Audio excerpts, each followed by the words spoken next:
Okay, welcome everyone. My name is Sally Smith, and welcome to Holiday Tips and Tricks for Dementia Caregivers. Oh, And it's my pleasure to introduce your presenter. Tami Anastasia is a dementia consultant, educator, and speaker. She's also the author of the acclaimed book, Essential Strategies for the Dementia Caregiver, Learning to Pace Yourself.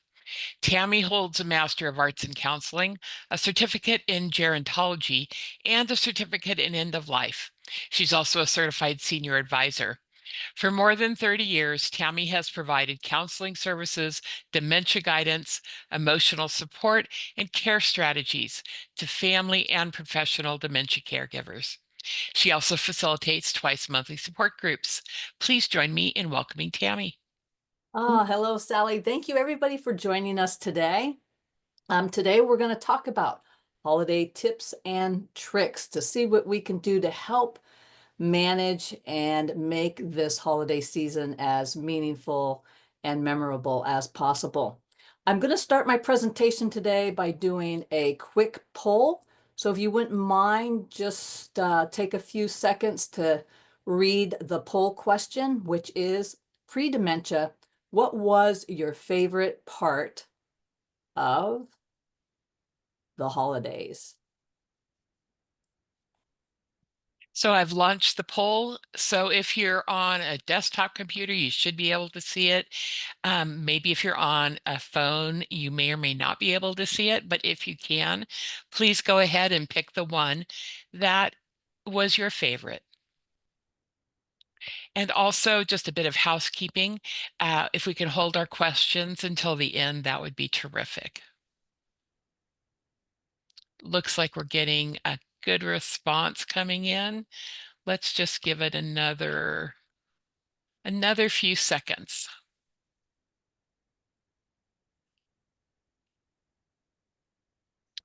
Okay, I'm going to go ahead and end the poll, and let's see what folks said. Nice to see the variety, but 69% gathering with family and friends.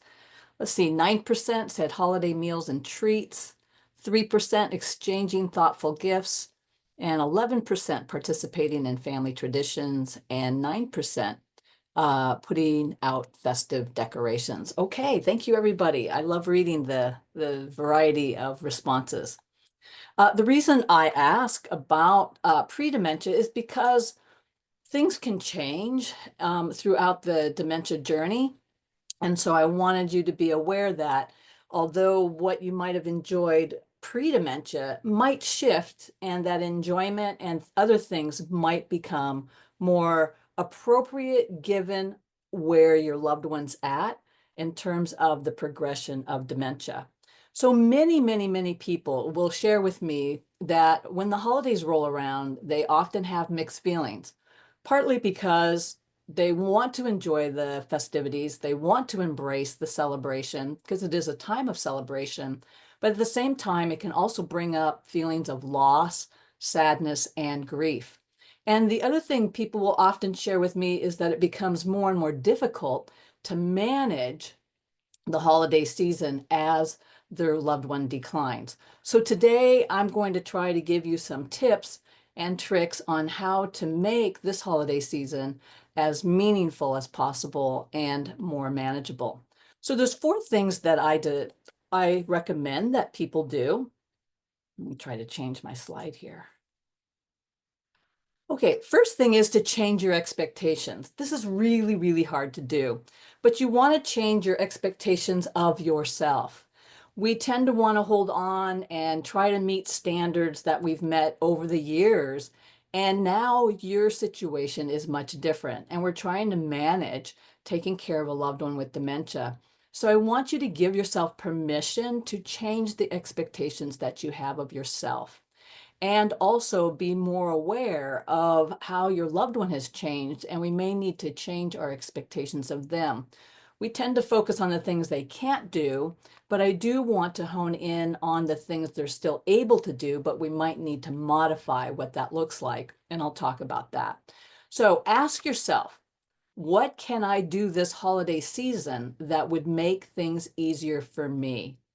The goal is to bring joy and happiness and have this holiday season be an opportunity to do things that bring you joy and happiness, but it's not done at the expense of your physical, mental, and emotional well-being. The second thing that I encourage people to do is to make modifications. As your loved one's needs increase, so do the demands and the responsibilities of caregiving. And I know a lot of families want to hold on to past traditions, past traditions, past traditions. Do it the way you've always done it for the last 20, 30, 40 years, maybe. And it becomes more and more difficult to do that. So think of what tradition can you modify to make things simpler and easier for you. So ask yourself, what is one tradition you could modify this year? So let me give you some examples. I have a client, they used to cut down a live tree all the time. And one of the reasons they love the live tree is the smell of the pine. But it just was not it still wasn't possible to do that one year. So I said, well, what if we look into getting a wreath, and it's a live wreath. And instead of putting it on the outside of the door, we put it inside the house so you could still have the aroma, and they decorated the wreath. So think about ways you might be able to just modify a tradition that will still be meaningful for you, but that we make it a little simpler for you. The third thing that I encourage is to focus on what you can do and control that will bring you and your loved one joy and happiness. So that might involve letting go of doing things that are stressful. That might involve letting go of doing things that are overwhelming. And it might be letting go of doing things because you feel obligated to do them. Again, how can we make this holiday season easier on you and still make it as joyful as possible? So ask yourself, what can I do to reduce feeling stressed or overwhelmed? Because the one thing we have control over is the choices we make. We may not have control over many things, but the one thing we do have control over is the choices that you make. And you want to make choices that meet your needs as well as your loved one's needs. No one knows better than you than what is happening while you're taking care of a loved one with dementia. The fourth thing is to take action. So action is an acronym that I actually came up with to try to make this holiday season more manageable and more meaningful for people who are caring for loved ones living with dementia. So the A in action stands for acceptance. The C stands for connect with others. The T stands for take time out. The I stands for identify the joys of the holidays. O stands for optimism. And the N stands for negativity is unhelpful. So I'm going to go through now each of the letters and expand on the strategies and the tips to try to implement. So the A stands for acceptance. Accept that your holidays are going to be different, and different doesn't mean bad. Different means this is an opportunity to make changes and to let go of past things that you've done in the past that might now be really hard to implement or to do because your circumstances have changed. So I want you to think of different as an opportunity for change to do things differently in a way that work for you, in a way that honor your needs, that honor your loved one's needs, that meet your needs.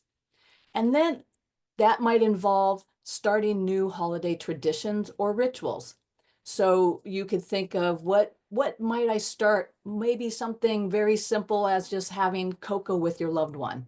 Your loved one's not super communicative. You love spending time with your loved one, and maybe we share cocoa. And maybe we make this a ritual. Maybe we make this a tradition while you're caring for a loved one with dementia. Another tradition that I know some clients have made changes of, um, one client loved to decorate the house full of different lights, but it became very, very difficult to put up a lot of lights in the house because her husband, living with dementia, didn't react very well. The lights were very, very overwhelming. So she went out and bought some battery operated candles, and we could gently disperse them throughout the house, and that didn't trigger anxiety for him. So different things to think about is maybe start a new holiday tradition or a ritual. And then we want to adapt the holiday activities to include your loved one.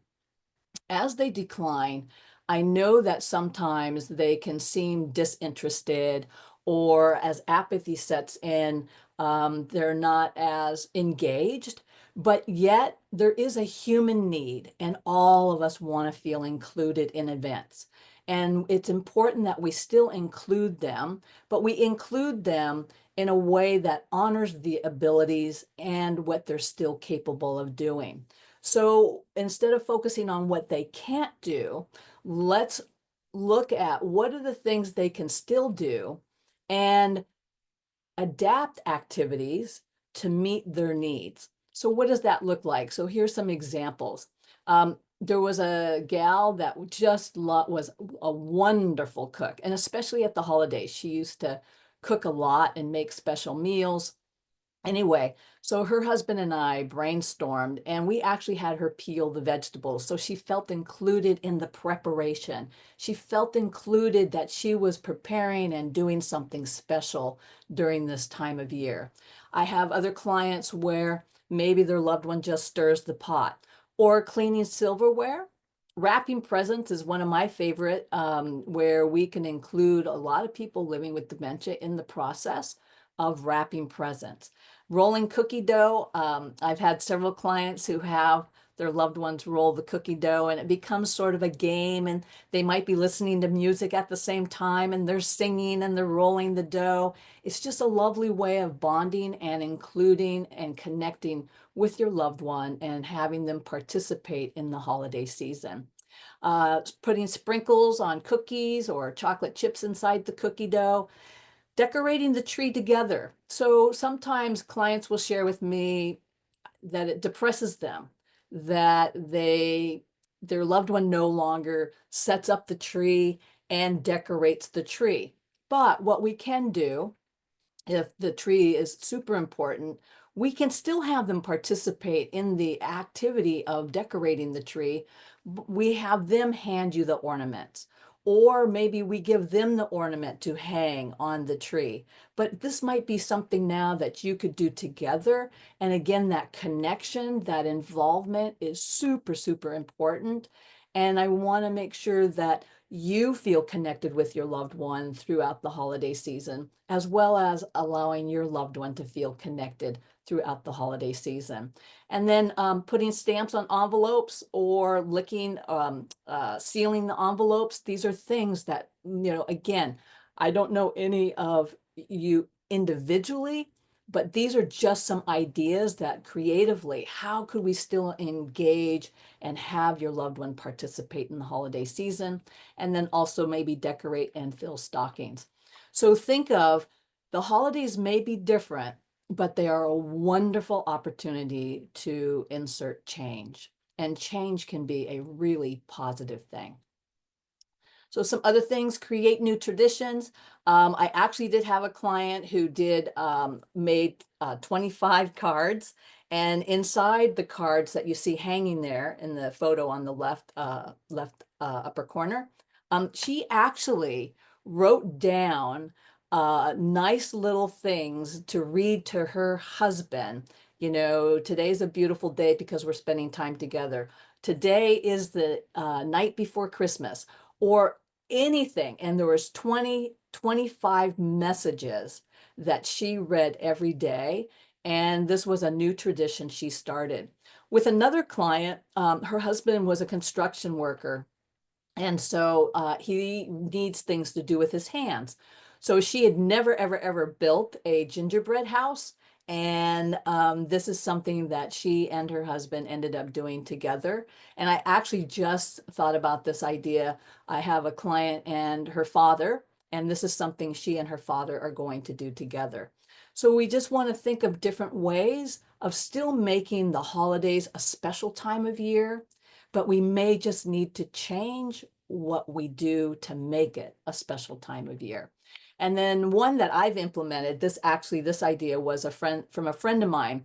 She and her mother, 93 at the time, did this during COVID.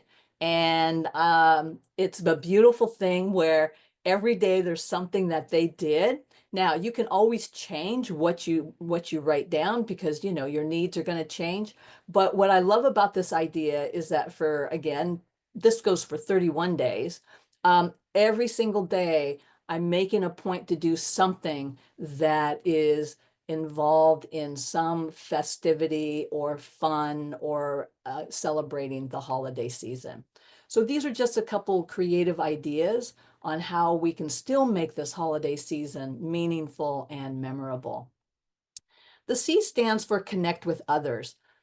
Many caregivers will share with me that they feel isolated and alone. And during the holiday season, this is one time of year we really, really, really want to encourage you to connect with others and reach out with others. There's many ways to do that. It doesn't have to be elaborate. It doesn't have to be extensive. One year I had a client and there was just a long lost friend. And she says, Tammy, I just really feel this need to reach out and speak with her. I said, great. Well, let's go ahead. We put something really, really short together. And basically it just said, my name, I'm going to say Sally. Sally, I just want to let you know it's been a long time since we've talked, and I'm just really thinking about you this time at this time of year. And lo and behold, Sally ended up calling. They had a lovely chat. And that is something she has held on to for years because she reached out to a friend she hadn't been in touch with for a while. And sadly, that friend did pass a couple years later, but my client still talks about how meaningful that was for her and to connect with her again. So think about connecting with others. Again, it doesn't have to be elaborate. It doesn't have to be extensive. Sometimes I encourage, well, I've got a client right now, 93 years old, and his wife is in a memory care. And he shared with me the other day, Tammy, nobody writes to me anymore. And I said, do you have an address book? And he said, yes. And I said, why don't you star the people that you feel sad that you haven't heard from? And why don't we write them a card? So I've got a lot of blank cards. And when I go to see him over the weekend, we're going to start the cards. And they're just simple messages that just say, hi, just wanted to say hello, let you know I'm thinking about you this holiday season. And we're going to send it off. I'm going to address the cards. I'm going to write in the card and he's just going to sign them and then we're going to send them off. And he just lit up. He went from, it just makes me so depressed that I'm not in contact with friends anymore. A lot of them have passed, but there's about 5 or 6 that he still wants to reach out to. So we're going to make that happen. The T stands for take time out, especially this time of year. Very overwhelming, lots going on. And you want to make sure you still make it a priority to take time out for yourself. So I encourage people to schedule a daily 10-minute timeout. If you've got to set your phone, but that you really want to make a conscious effort to say to yourself, what can I do today for 10 minutes that's fun or festive? Because taking these short breaks allows you to recharge and can reduce the stress. And it gives you a short break from all the responsibilities and the demands. And this is a way of giving back to yourself. So there's lots and lots and lots of different ways we can do that. So I'm going to do another poll. And it's a quick poll about which festive activity would you like to do for 10 minutes? Oops. For a 10-minute timeout. What could you do for 10 minutes that would be fun and or festive?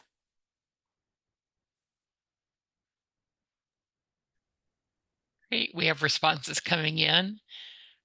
Give folks another little bit to finish up.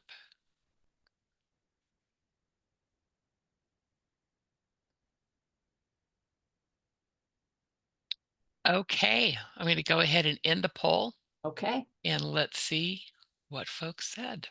Lots of variety again. Okay. So let's see. 30% listen to holiday music. 23% drink coffee or cocoa.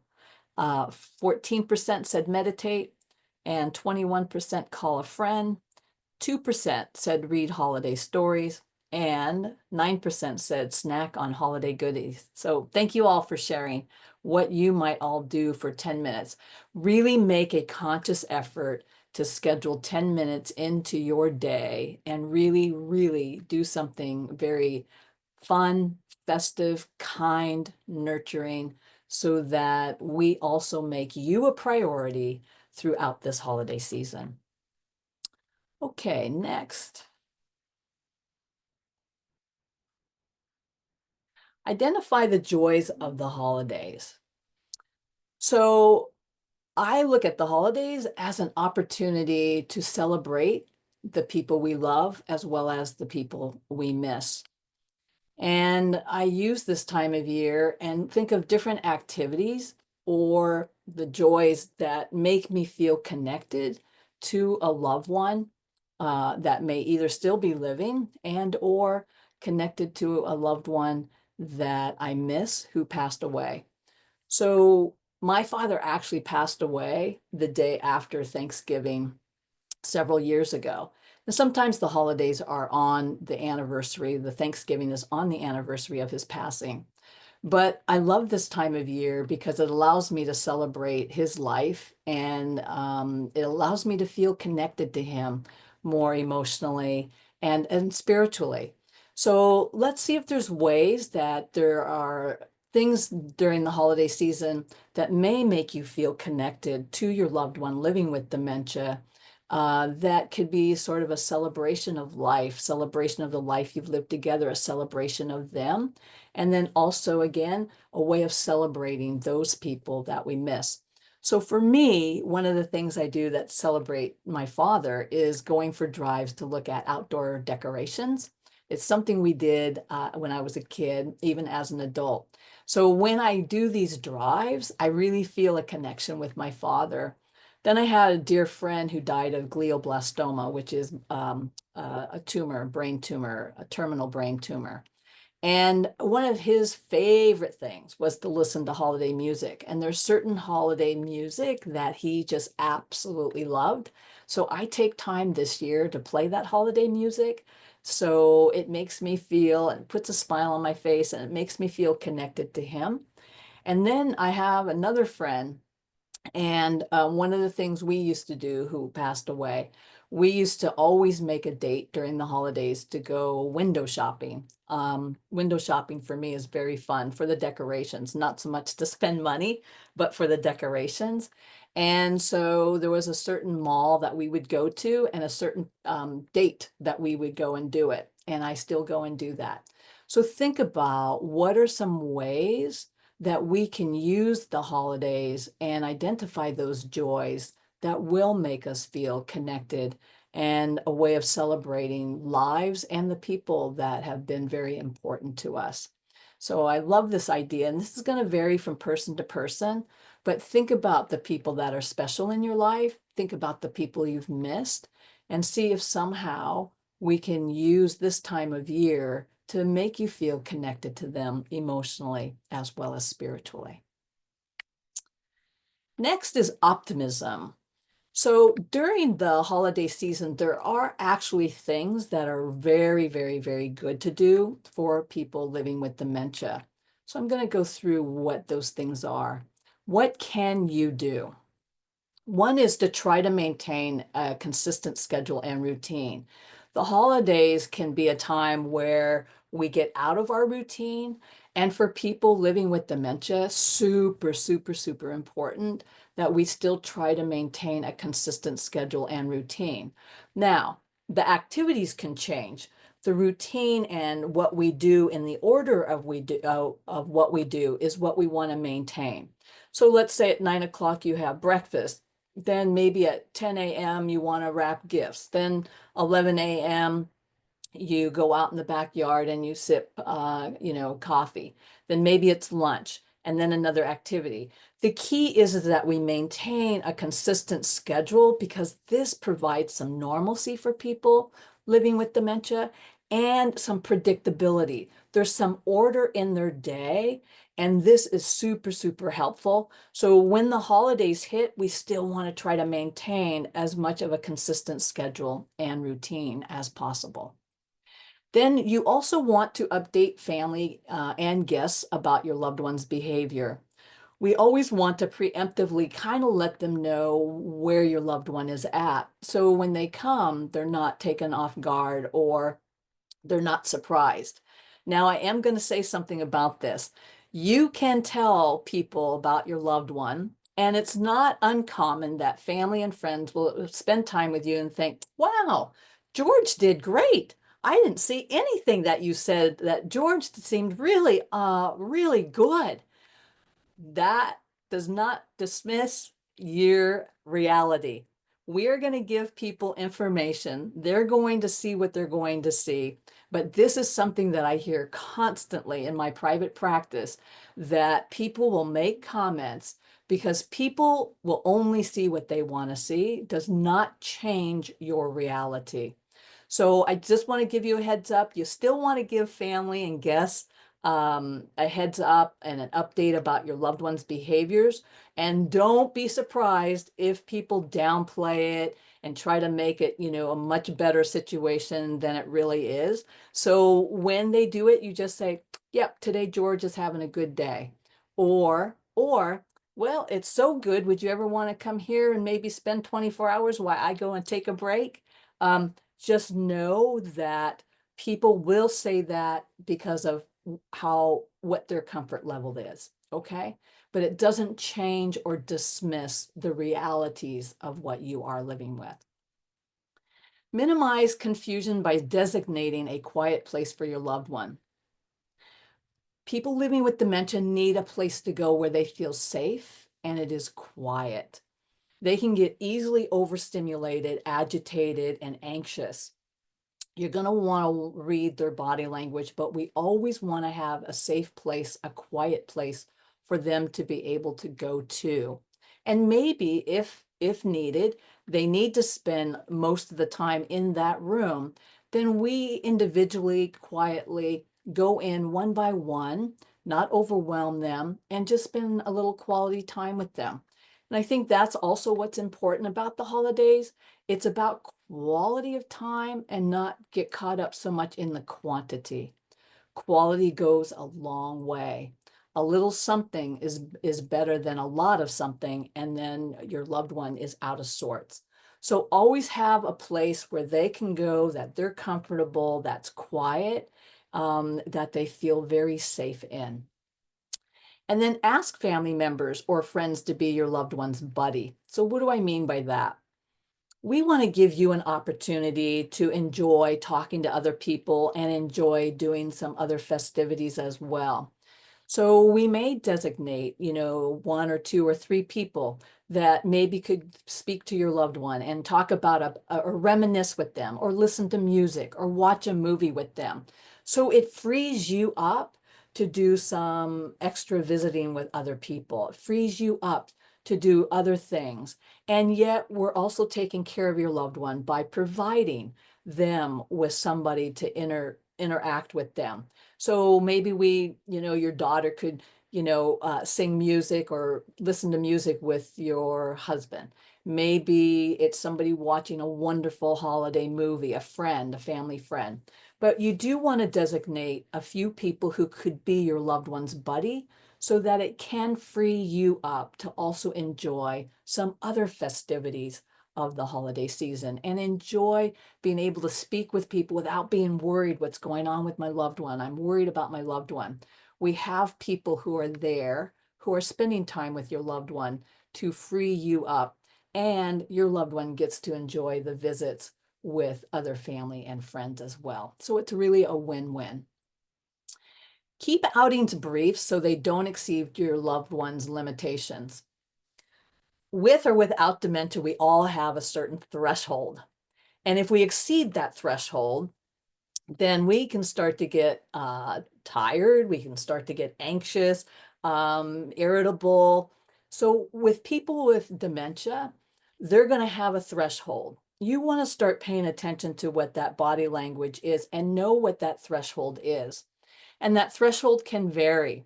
So some clients, maybe 2 years ago, the threshold was 2 or 3 hours, but now it's a year later.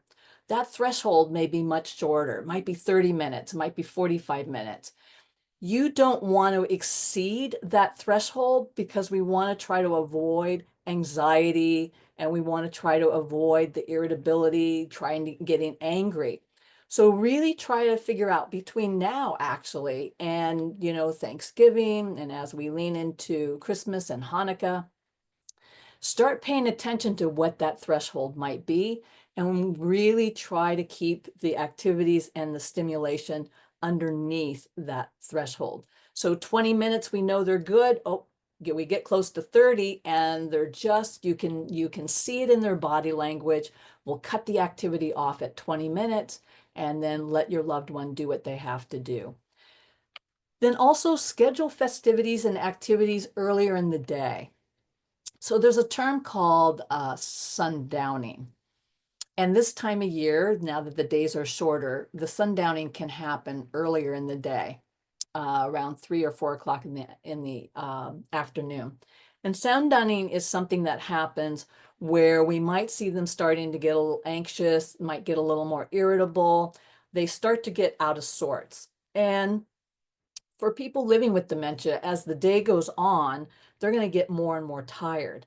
So we want to capture doing activities and doing events with them in earlier times of day.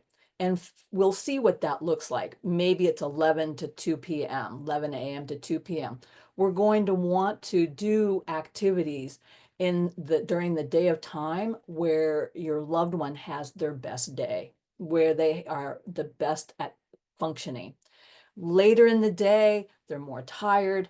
You will know best as to what time of day is going to be best, but really think about if you can do any of these activities earlier in the day, that is going to be easier for them and they will be more alert and engaged than if we do it later in the day.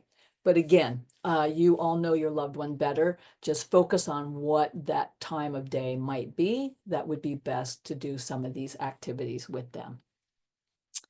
And then you do want to limit caffeine and alcohol if possible. I would say we try to cut it off by late afternoon, by 3 or 4 o'clock.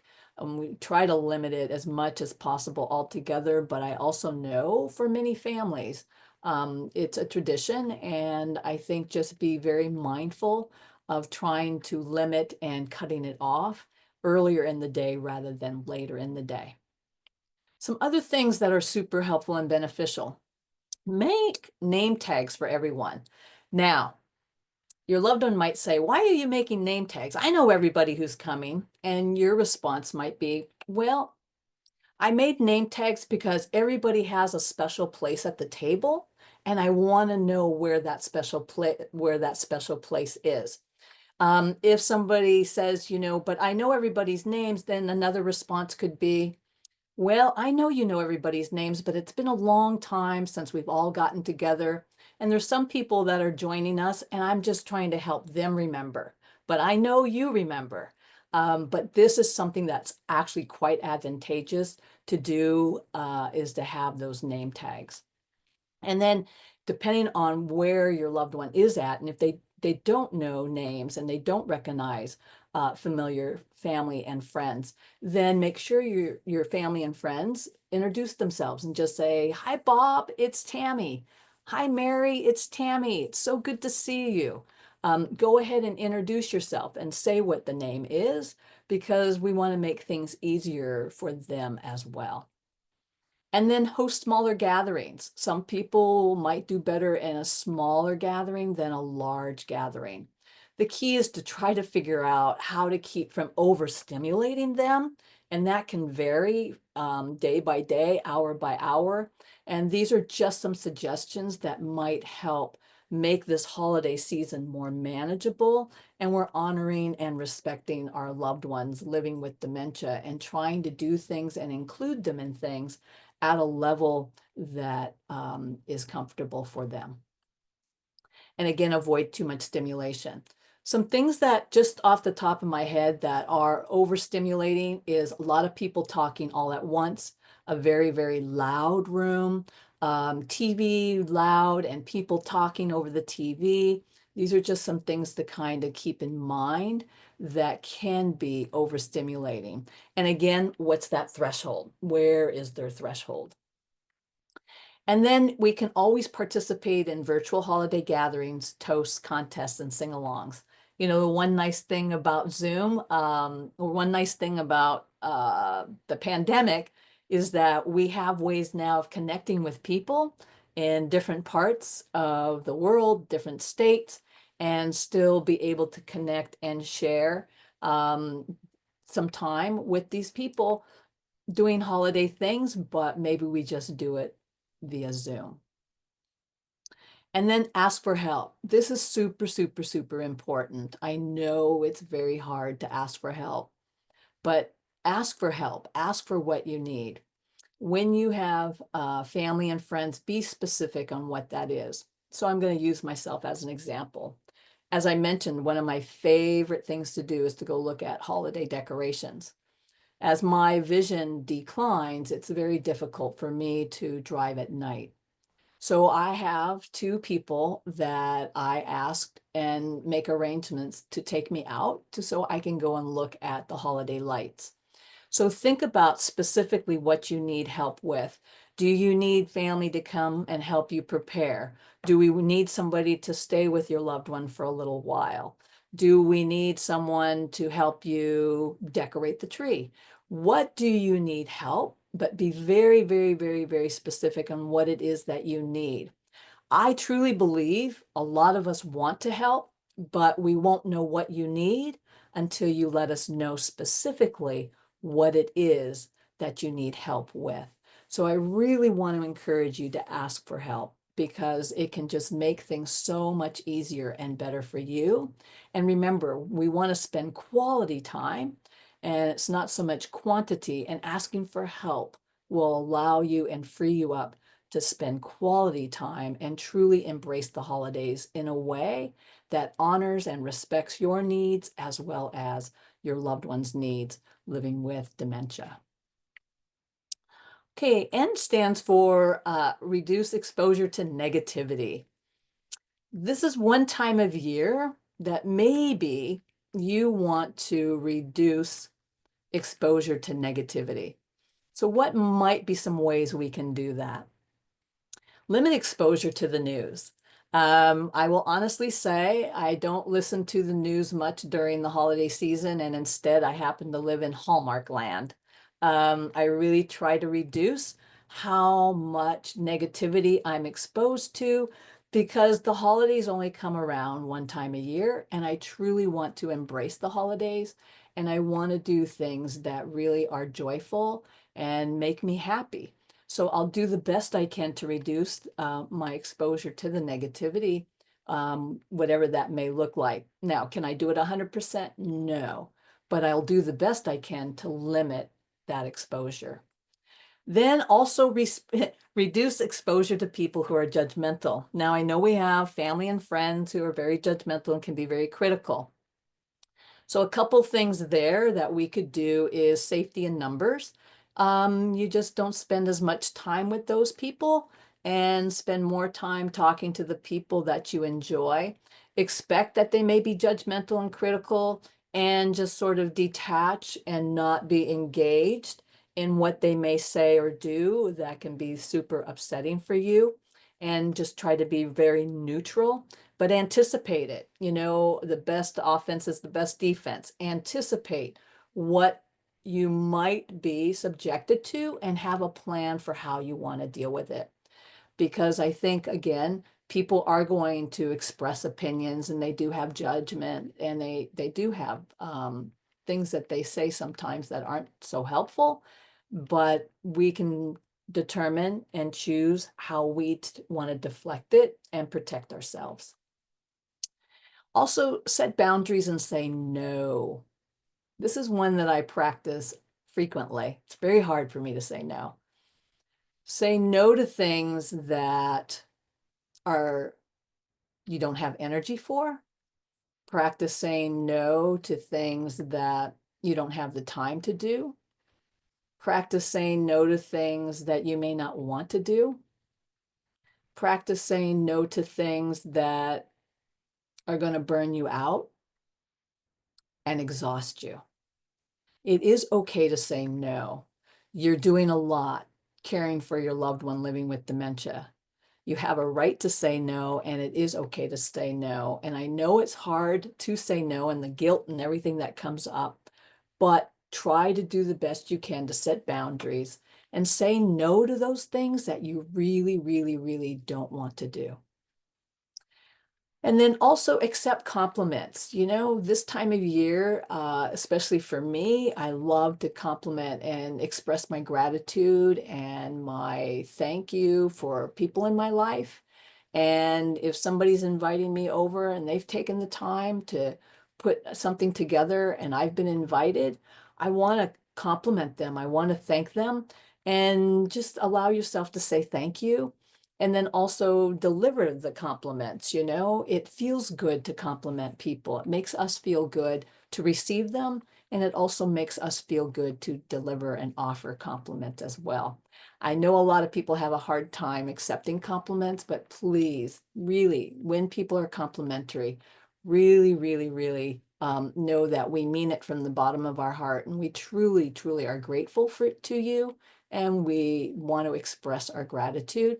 And so try to say thank you and really reap the compliment and feel good about how we are expressing our love to you. And then send messages of love, friendship, and gratitude. And again, that can be done any way that you want. It doesn't have to, again, be elaborate, just simply saying, I love you, I'm thinking of you, I miss you.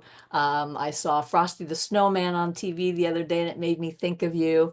You know, what little things can we express to others that, again, make you feel connected to others in a way of celebrating you and celebrating the people in your life? And then you may want to attend spiritual services or concerts or different festivities. Here again, what can we do to give you a little bit of a break if you can't do it with your loved one, or if you can do it with your loved one? Maybe we can't do it for a full hour, but maybe we could go for 20 minutes or 30 minutes. Here again, we want to make this a win-win, a win for you, taking care of your loved one living with dementia, and then we also want to make sure that you get to enjoy this holiday season as well. So think about ways you can modify traditions, maybe start new traditions, create new and adaptable ways to still make this holiday season memorable and meaningful. And then you may want to choose neutral or positive media like PBS. Hallmark, as I said, is my best. I will say this, I am one of those people that as soon as it's Thanksgiving and the next day holiday music starts, I listen to the holiday music every single day. So think about ways to replace negativity and bring in more joy and more happiness and more positive into this holiday season that can meet your needs as well as your loved one's needs. So we have one more poll. And the quick poll is, what's one thing you'll do differently this holiday season?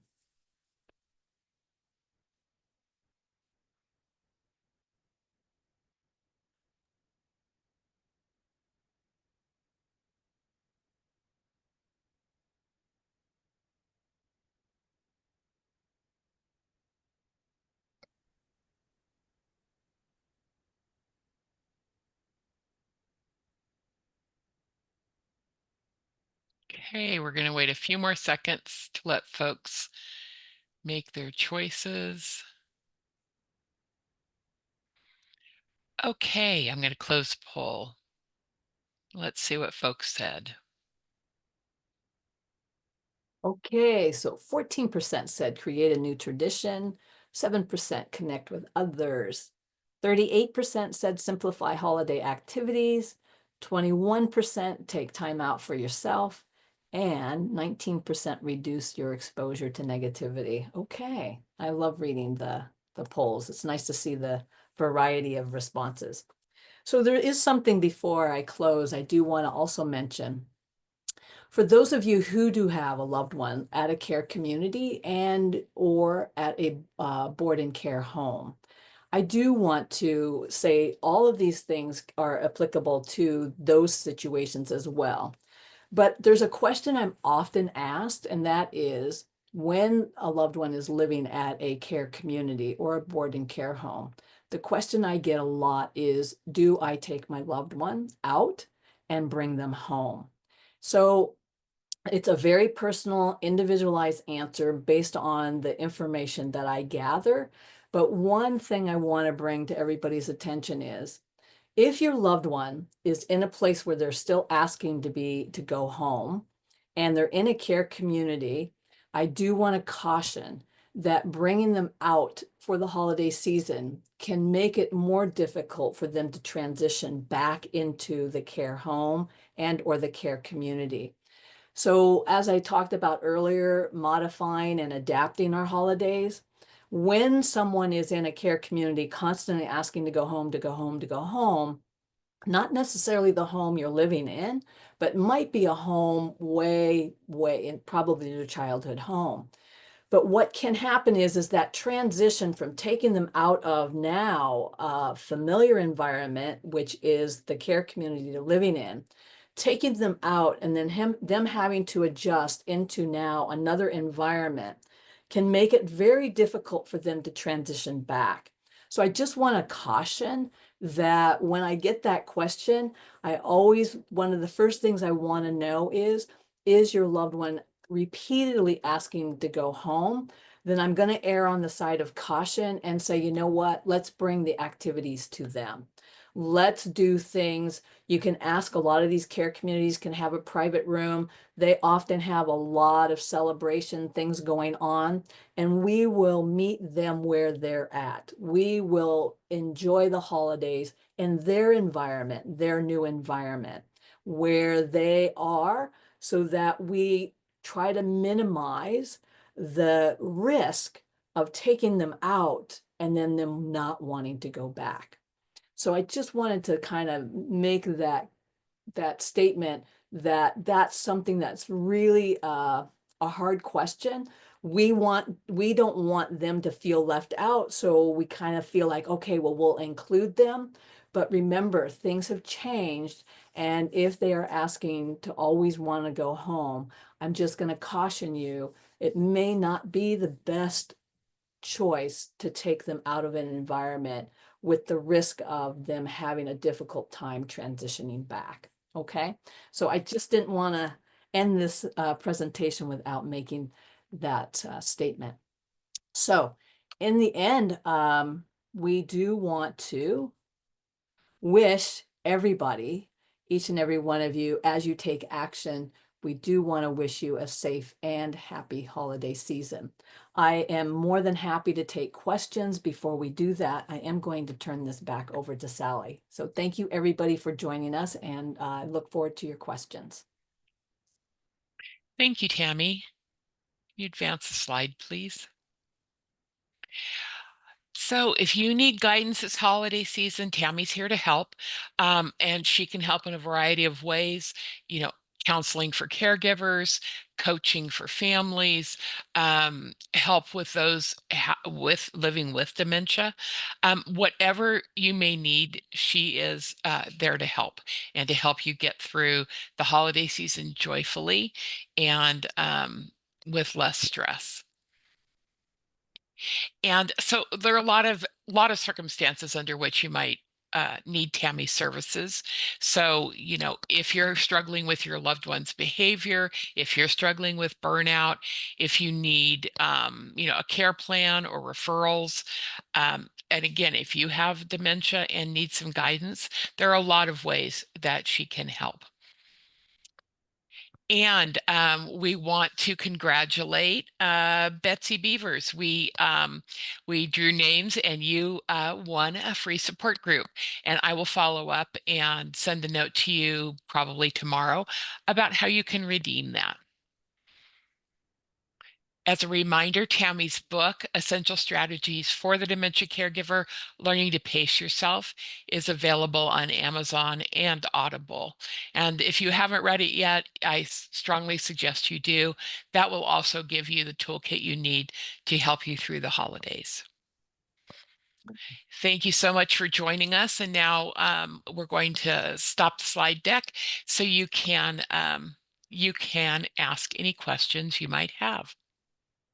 Okay, very good. Thank you everybody again for joining us. All right, anybody have any questions? You can either use the raise hand icon, or you can unmute yourself and ask your question. Anything in chat, Sally? Let's see, that's right. Let's see, we have, sorry, I'm scrolling up. A lot came in. It was so helpful. Happy holidays. This was excellent. Thank you so much. I feel relieved. Great tips as always, Tami. Thanks so much for sharing. Thank you for a fantastic action-oriented presentation. I look forward to implementing the ideas and suggestions shared today. Let me just scroll. Terrific presentation as usual. Kevin has a question. It's in the chat. Up, scrolling. Yeah, How it would got you, scrolled to the chat. thanks. How would you approach a family member who you feel is too judgmental? Yeah, it's a great question because unfortunately we do have family members that are judgmental. I would prepare in advance, anticipate what you think they might be critical or judgmental of. I would not engage. I would spend more time just trying to be very neutral. Well, that's a very interesting thought. Or, okay, well, I'm glad you shared. I'm glad you let me know where you stand on that. I would not engage because with people who are super, super judgmental, what are we going to benefit from, right? And it's the holiday season. So I kind of make a rule of thumb. There are certain things that we don't talk about during the holidays. And for somebody who's judgmental, you know that person. What can we anticipate and how might we neutralize a response rather than engaging and arguing? And you could just say, it's the holiday season. I appreciate, what you're thinking, but right now is not the time that we can talk about it. And you can set that boundary as well. But I would go out of my way not to engage in it. It's not worth it. And see what you could do to neutralize it, or what I say, deflect it. Okay. And you have a right to say, you know what? It's the holiday season. There's a lot going on in my life right now. And this is just something right now that I choose not to discuss. But thank you for letting me know your thoughts, and leave it at that. Okay. Yes. Thanks. We have a couple more questions in the chat, and then we'll go to the raise hands. I just wanted to clarify one thing. Kim said, is this information in the book? I don't see it. I didn't mean to, I misspoke. I didn't mean this particular information, more generally strategies that will help you navigate any season, including the holiday season. Yeah. And then Julie asks, patient-friendly gift ideas for a person who before diagnosis didn't need anything. Repeat that one, Sally. So she's looking for dementia-friendly gifts, particularly for people who, even before the diagnosis, like had everything they needed and didn't need anything more. Okay. So there we might tap into something where maybe it's more of a photo album. Maybe it's tapping into something that is, memories, shared memories, may involve reminiscing, I don't know much about this person, but if they had some things that they feel very proud of, that we put together this little, this is your life kind of thing that celebrates who the person is.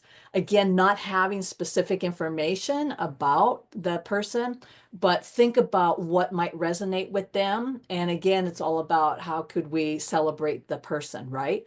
So what might be something that might be appealing or attractive to that person? And, a lot of photo albums, family things. I don't know if there's any hobbies or interests or things they're really proud of.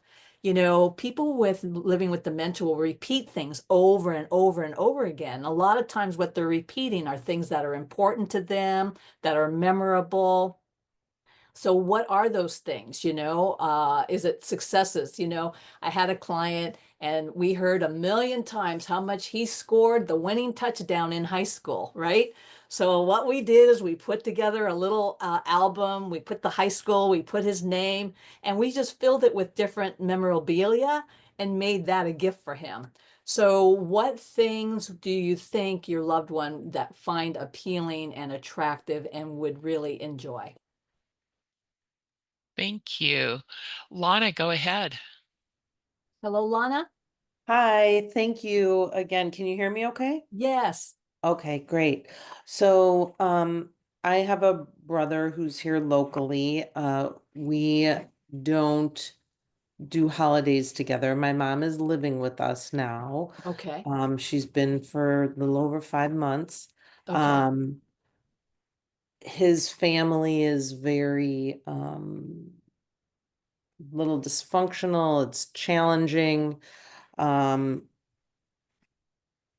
I'm just concerned he may insist on having my mom Mhm. over, which I'm not preventing him from seeing her, but what if she doesn't want to go? Like, what do I do? Do I just say, no, you have to go? Like, it's a difficult, I'm not Yeah, sure how blame to me. handle it. Put it on me. Say that this dementia person recommends that if you want to come and see mom, that if you want to see mom, it's best that she stays in this environment because it can be very hard on them transitioning. And I would just say, if you would really like to see mom, don't want to prevent you from seeing mom, if that's how you feel, that he comes to visit her. It can be very hard for them to transition. And if he doesn't come around very often, so use an authority figure so that he doesn't look at you and think you're just trying to control him. But just say, I talked to it about with the doctor, or I talked to a dementia expert, but use some authority to give you some extra backing so that he doesn't attack you for just being controlling. Okay, thank you. I appreciate it. And thank you. This was wonderful. Oh, thank you. Okay, we have a question in the chat. Deborah says, how would you deal with family members who don't really understand dementia and what you're going through? Like why you're not bringing a loved one on a long trip for the holidays? Yeah, it's crazy, isn't it? I know. Well, unfortunately, that happens more than you think, so you're not alone in that. Um, our job is not to try to convince people anymore because people are going to think what they're going to want to think.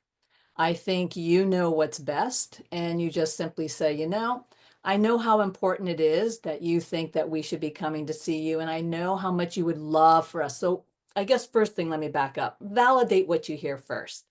I know how much you would like for us to come and visit. I know how important the holidays are to you. Whatever it is, validate first. They got to feel heard. They got to feel understood. But right now, I just think it's really difficult. So, how can we compromise? Would you like to come out here? But no matter what, whenever we're dealing with families who don't get it, you always want to validate, I hear what you're saying, because then they're like, okay, but how do we negotiate this, right? I don't feel comfortable, again, use an authority figure, doctors say, blah, blah, blah, to have you have some backing and say, I don't feel comfortable. But what I do know is how important it is that and how much you would like for us to come out there. So what are some other alternatives given that we cannot travel out there? Okay. but validate first. It's a losing battle. And we're not going to convince people who don't want to be convinced. Conserve your energy. Let's outsmart them and validate. I hear what you want. Okay, we can validate that. I can state what I hear what you want. And then these are things that we can't do right now. So how can we compromise? Okay. Yeah. Skipping over that validating is going to get into an argument, and then it's he said, she said, and oh, we want to avoid that. It's just easier to say, oh, I know how important, I know how much you think, and I know you think mom can fly and it's not a big deal. I totally get it. But it's really, really going to be difficult, and the doctors don't recommend, and Tami doesn't recommend. So what can we do to find a balance? Okay. Yeah. Just try not do the best you can to not engage. We lose a lot of gas and steam when we try to convince people who don't want to be convinced. Forget it. Don't argue, validate, hold your ground, and let's see if we can come up with a compromise. Thank you so much. And Okay. CM asked in the chat, is it possible to get a link or copy of this recording? Yes, we will send out the recording. We'll send out a link to folks in the next couple of days. And we've reached the top of the hour. So thank you so much for joining us. And we hope to see you next time. Okay. And again, everybody, we do wish you a happy holiday season. And I really do, on behalf of Sally and myself, really do want to thank you for all the love and the care and the support that you do provide. You are equally as important as the person you're taking care of. So really be good to yourself and do things that are fun and festive, that bring your heart and soul some joy. Thank you, everybody, for joining us. Take care.